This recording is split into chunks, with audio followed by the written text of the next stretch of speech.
안녕하십니까. 11월 20일 OBS 뉴스 오늘 시작합니다. 오늘 함께해 주실 두 분부터 소개해 드리죠. 장성철 공론센터 소장, 김성환 시사평론가 나오셨습니다. 안녕하세요. 네, 안녕하세요. 네, 어서 오십시오. 자, 새로운 당을 출범하겠다는 신당 창당 의지를 밝혀왔던 이준석 전 국민의힘 대표가 4만 명이 넘는 온라인 가입자의 연락망을 만들었다고 밝혔습니다. 창당 사전 준비 작업이라는 평가 속에서 광주를 찾은 이 전 대표는 창당 의지를 거듭 내비쳤는데요. 내년 총선을 앞두고 속도를 내고 있는 이준석 신당. 자, 장 소장님 가까우신데 네. 어느 정도 좀 힘이 붙고 있는 것 같습니다. 새로운 변화의 바람이 불까요?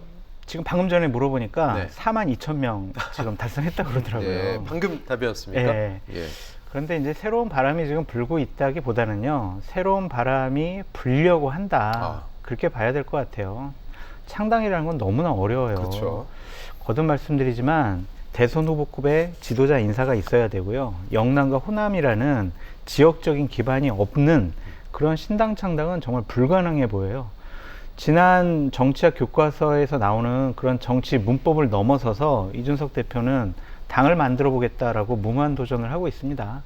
그것과 관련해서는 한번 기대해 볼 만하다라는 게 저의 생각이고, 아직까지는 바람이 불려고 지금 나비가 날개짓을 하는 것이 아닌가라는 네. 좀 생각이 드는데, 일단 많은 분들하고 얘기를 하고 있는 것 예. 같아요. 당내에 있는 분들, 뭐 민주당의 비명계 분들, 또한 뭐 정의당 쪽에 계시는 분들, 다양한 분들과 여러 가지 얘기를 하는데 두 가지를 물어본답니다.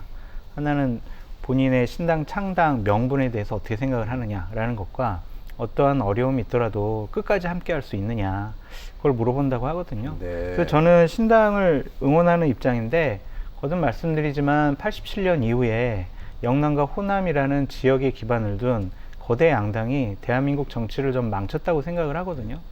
그래서 좀 합리적이고 상식적인 분들이 제3 세력이 돼서 내년도 6월부터는 예. 정말 양당이 막 싸우려고 할 때 네. 이제 심판자 역할을 제대로 했으면 좋겠어요. 그래서 국민 눈치 보고 예. 국민들의 민심이 반영되는 그런 정치가 할 수 있는 기반이 마련됐으면 네네. 좋겠다라는 차원에서 좀 제3신당이 의미 있는 의석수를 얻었으면 좋겠다라고 말씀드립니다. 예.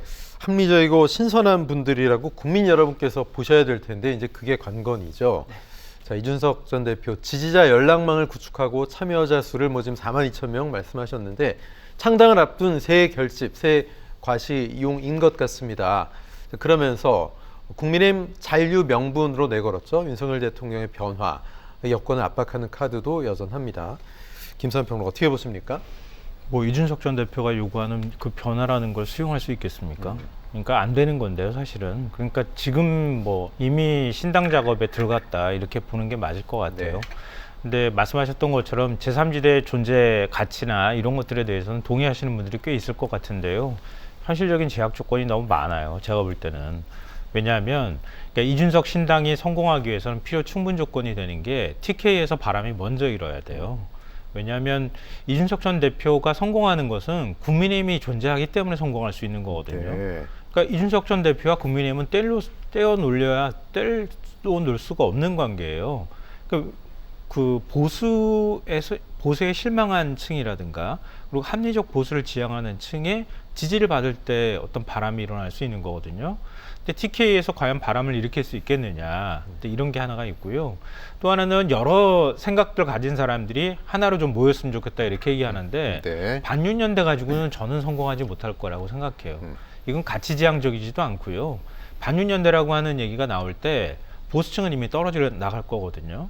그러니까 윤석열 대통령한테 어떤 반감을 가졌기 때문에 이준석 전 대표를 지지한다, 아니면은 제3지대를 지지한다, 이렇게 해버리면은 보수층은 윤석열 정부가 망하고 보수 정당이 망하길 바라면서 이 표를 던지거나 하지는 않을 거라는 거예요. 변화와 혁신을 바라는 마음이 더 클 거라고 생각하거든요. 그런데 지금 제3지대에 있는 다른 뭐 금태섭 전 의원이라든가 양양자부터 시작해서 쭉 다른 사람들하고 만날 때 반윤이라는 걸로 만났을 때 과연 그만큼 가치지향적인 모습들을 보여줄 수 있을까? 네. 이 섞였을 때 그만큼 화학적 결합이 가능할까? 이런 부분에 대해서는 저는 좀 회의적이에요. 그러니까 오히려 이 전 대표가 신당을 창당한다고 하면 확실한 색깔을 갖고 창당하는 게 더 낫다. 그럴 경우에 오히려 영남권에 털을 잡고 거기서부터 바람을 일으키고 난 다음에 그 다음에 뭔가 만나는 지점들을 같이 만나든 교집합을 만들든 이런 방식으로 단계별로 가야지 처음부터 여러 사람들이 들어가가지고 이게 도대체 정체성이 뭐지? 이런 얘기가 나오기 시작하면 네. 아마 쉽지는 않을 거라고 생각해요. 네. 근데 저 말이 이제 김성환 평론가님이 말씀하신 신당의 주한 명분인데 현실을 무시하고 신당을 만들기는 어려워요. 그러니까 처음에 예를 들면 의석수가 배치 다른 분이 한 20석 정도 모이면은 교섭단체로요. 네, 국고보조금도 나올 수가 예. 있고요. 그리고 언론에서 국민의힘, 민주당, 그다음에 제3신당 기계적으로라도 보도를 할 수밖에 없잖아요. 그러한 현실적인 유혹을 벗어나기는 쉽지 않을 것 같다라는 생각인데 어쨌든 이준석 대표가 여러분들 만나면서 최소 강령, 최소한의 공통분모를 지금 만들어 보려고 하고 있으니까 한번 기다려 보시죠.